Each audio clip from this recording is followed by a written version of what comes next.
G'day, welcome back. Just thought I'd share a video today on how to DIY some sound panels.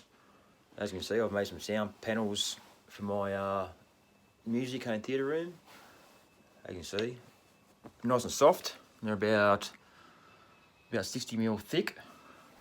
As you can see from around the room, what I'll do, I'll turn the camera around so you can have a good look. So here we go. Zoom, come right back. So I've got sound panels installed on 3 walls of this room. One side has a window with a thick curtain. There's some more panels on the back wall. I'm no sound engineer or expert on this field. There's plenty of YouTube channels on that side of things, on what exactly they do, or where to use them, how to use them. I know there's panels that absorb sound and reflect sound, divert sound, bounce sound all over the room. But these are just a quick way, an easy way to make some for yourself. And yeah, they really do make a difference. Because I'll do a bit of a demonstration later where just a basic hand clap, you can hear I suppose the word's dead, how dead this room sounds to a room outside, which is the basic living room with tiles and hard surfaces, and just how alive that room sounds. So here we go. This is how I do it. So basically, I've got a frame, about 60mm wide timber, 20mm thick. That's the absorption method I use.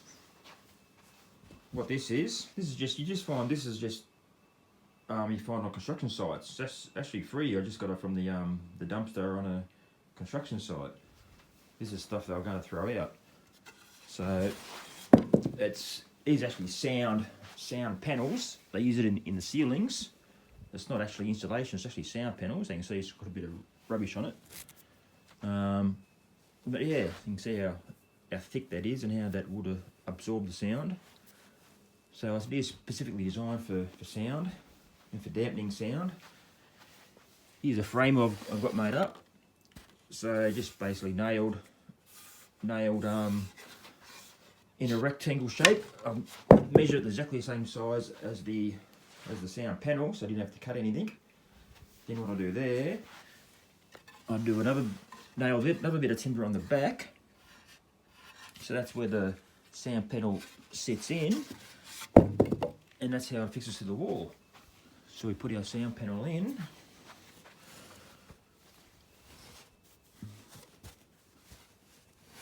Fits in nicely there. And then, how you fix it to the wall is just 2 screws, 1 screw there, 1 screw there with a big pan head. And that bit of timber on the back will just slide over it. I'll show you later on once I get it all covered up with material. So this is the material I use. You can use whatever colour of your own choice. This one is actually a pretty thick material. So you can match the colour of your wall. Or, as you can see, I've got orange ones there, dark grey ones here.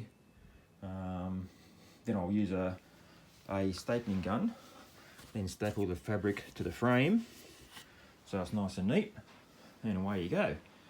So I'll get all that set up and I'll show you how that part of it works. Okay, so once we've got our fabric cut to size, of course you want to leave enough on the edges so you can fold over when you staple it. Just try to make it nice and flat and pull it tight. Now I've got an electric Ozito stapler. One of the least expensive ones from Bunnings. Does the job quite nicely. Staples go in here, of course. Just a matter of pushing down, pressing the trigger, away you go. So we fold over, just like wrapping a Christmas present, really. Fold over nice and tight. Staple into the timber, of course. And there you go. So you just continue that process right down the length. You might have to put a few in between if you get a few creases. As far as the corners go, once again, that's the part that's like a Christmas present. Fold it over, like in a corner, nice and tight, staple down. So we might do one over here so you might see it a bit better. So you fold it up, nice and tight, fold it in, and there's one corner. The trick is to get it nice and tight, and of course, so you don't see any timber when you put it on the wall. Staple down. Staple down. So yeah, continue that process all over. Might take between 5 or 10 minutes. Bit fiddly, but once you get that part, then we'll have a look at putting it up on the wall. So there we go, we've got 2 panels made. As you can see, the corners you get some good corners, and sometimes, yeah, some corners that aren't the best. So what you do there, you put those corners where no one's going to see them. Put them either up top or down below. These panels I'm going to put next to the TV in the living room. Mainly they're used for looks in this area, because you can see just a big blank wall. But I've also got some speakers just here, and there's bedrooms on the other side. So I'm hoping it's going to absorb some of that sound, so the sound doesn't travel through the wall as much.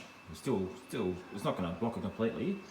And I also don't want the sound to travel up the hallway, because when it's the dead of night and the TV's on, it really does echo all throughout this room. So we're going to mount them here. Pretty much measure from this top bulkhead down for your screws to mount on this back panel.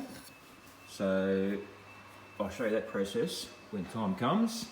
But in the meantime, I might do a bit of a sound test, and pretty much a clapping of the hands test. I'll do it in the room where I've got lots of panels installed. Then I'll do it in this room now. As you can see, it's pretty open, and hard flooring tiles. So not much here in the way of good sound absorption. There's a good pepper lounge and a dog. I'm not sure if the dog does too much, but okay, we'll see how that goes. When we put the panels up, we'll do the test again and see if it made any difference. So this is the room with all the panels installed. So do a clap test. Now we'll take it out into the living area where there are no panels installed.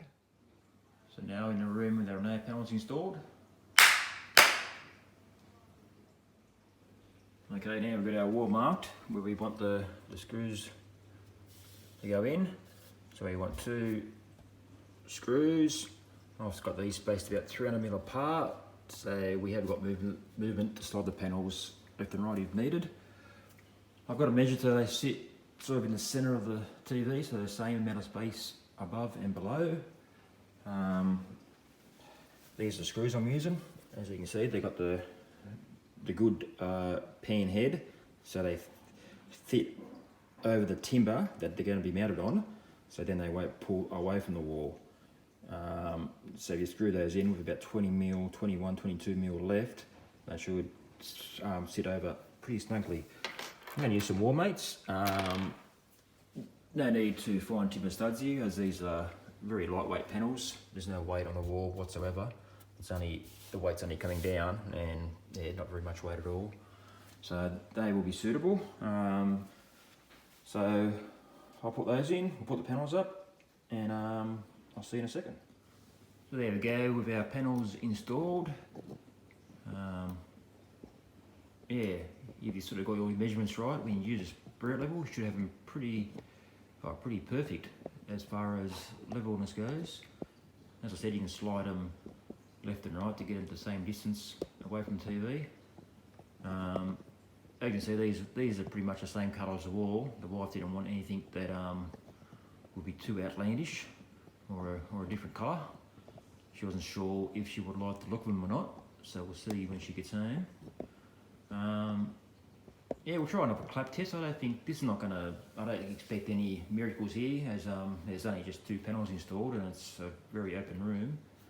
So we'll just give it a quick clap.